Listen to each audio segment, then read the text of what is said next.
Guys, apa yang diam-diam diharapkan oleh seseorang yang menghindar saat kamu menghilang? Saat kamu memutuskan untuk benar-benar berhenti menghubungi, nggak ada kabar, nggak ada pesan, nggak ada reaksi.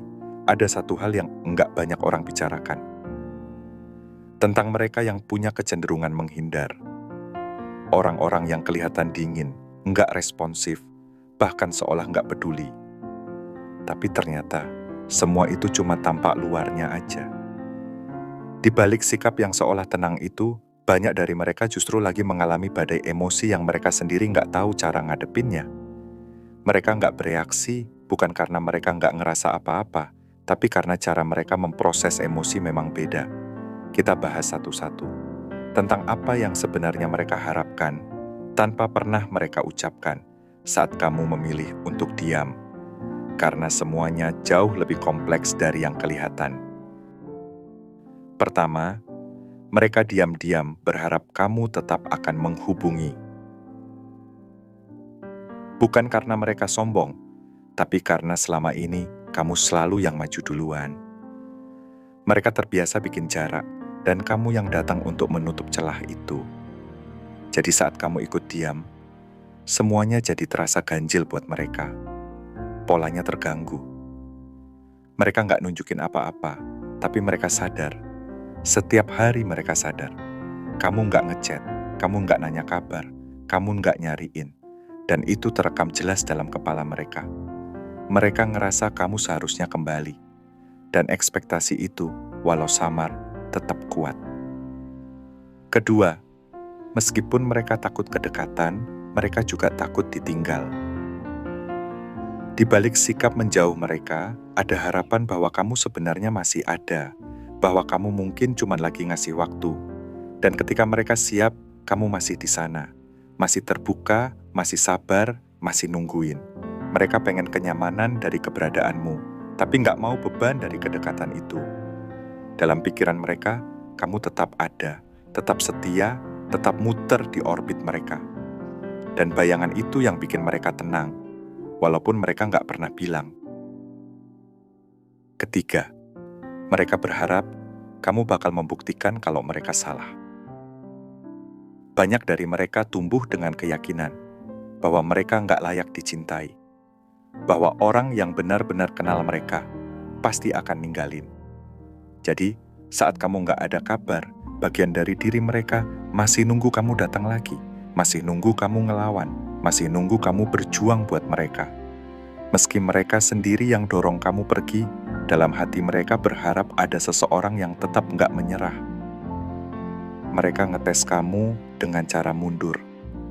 Tapi saat kamu nggak ngejar, itu kayak bukti buat mereka bahwa mereka emang nggak cukup layak untuk dicintai. Dan dari situlah kebingungan emosi mereka mulai muncul. Keempat, mereka pengen kejelasan tapi nggak mau buka hati.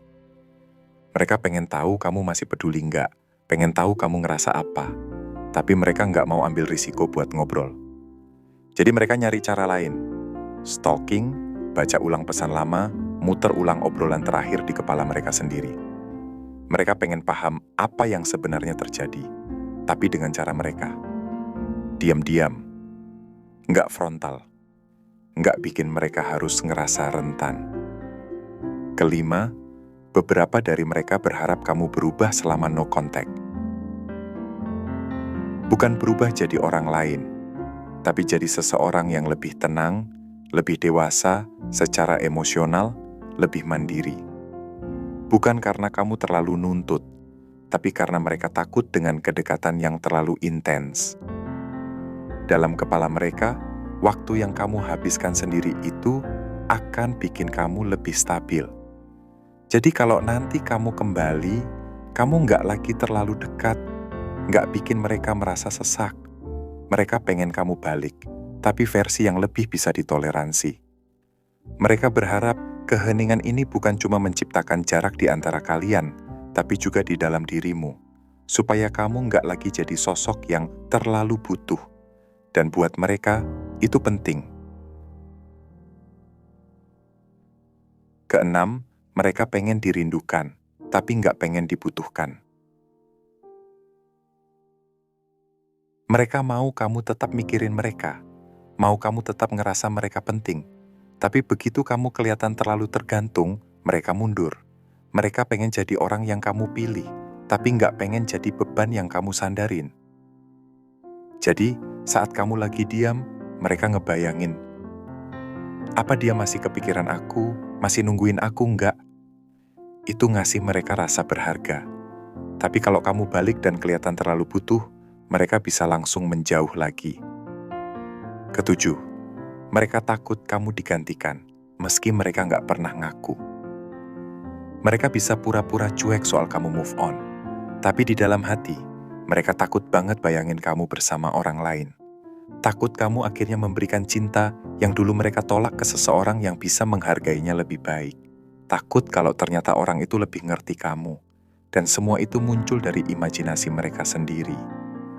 Saat kamu nggak ada kabar, pikiran mereka bisa lari kemana-mana. Gimana kalau dia udah punya yang baru? Gimana kalau dia sekarang bahagia? Dan saat pikiran itu makin kuat, muncul rasa malu, nyesel, bahkan panik. Tapi tetap mereka nggak ngomong. Mereka cuma jadi makin dingin. Kedelapan, kadang mereka berharap no contact ini nyakitin kamu. Apalagi kalau perpisahan kalian emosional dan penuh drama. Mereka mungkin mikir, biar dia ngerasain kayak yang aku rasain dulu.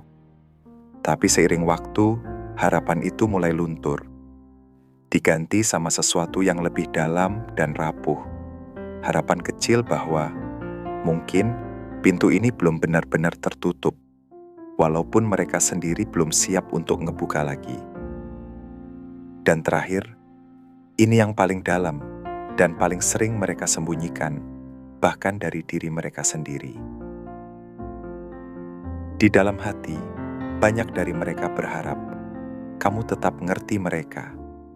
Meskipun mereka diam, meskipun mereka menjauh, meskipun mereka kirim sinyal yang membingungkan, mereka berharap kamu bisa membaca mereka, bahwa kamu tahu sikap dingin mereka bukan karena benci, tapi karena takut, bahwa kamu bisa paham walau nggak ada kata-kata, dan bahwa kamu akan tetap memilih mereka meskipun semuanya nggak jelas.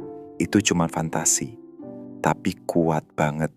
Dan itu yang bikin mereka tetap terikat secara emosional, bahkan ketika mereka bilang sudah selesai. Terus, dengan semua ini, kamu harus gimana? Jawabannya bukan pahami mereka lebih dalam atau coba mengerti lagi, tapi justru berhenti berusaha memenuhi ekspektasi yang bahkan mereka sendiri nggak sadar mereka punya. Semakin kamu menyesuaikan diri untuk nyenengin mereka, kamu makin jauh dari dirimu sendiri. Padahal, no contact bukan tentang bikin mereka balik, tapi tentang kamu kembali ke harga dirimu sendiri. Karena saat kamu berhenti ngejar, saat kamu berhenti berperan buat bikin mereka nyaman, sesuatu berubah. Kamu ambil lagi kekuatanmu. Dan itu satu hal yang paling mereka nggak sangka, bahwa dalam diam, kamu tumbuh. Kamu nggak lagi butuh suara mereka. Kalaupun suatu hari mereka datang lagi, itu bukan karena kamu ngikutin semua harapan diam-diam mereka, tapi karena kamu berhenti ngulang pola lama. Kamu benar-benar bikin mereka merasakan kehilanganmu. Tapi bukan dengan marah, bukan dengan drama, dengan tenang. Dan justru itu yang paling ngena buat mereka. Karena kali ini, bukan mereka yang meninggalkanmu, tapi mereka yang hanya bisa lihat kamu pergi sambil sadar kamu mungkin gak akan pernah kembali. Kalau kamu ngerasa video ini kena banget, tarik napas, kamu gak sendiri. Berhadapan sama orang yang avoidant memang bisa bikin capek banget. Kamu bisa merasa bingung, gak dilihat, bahkan kosong secara emosional.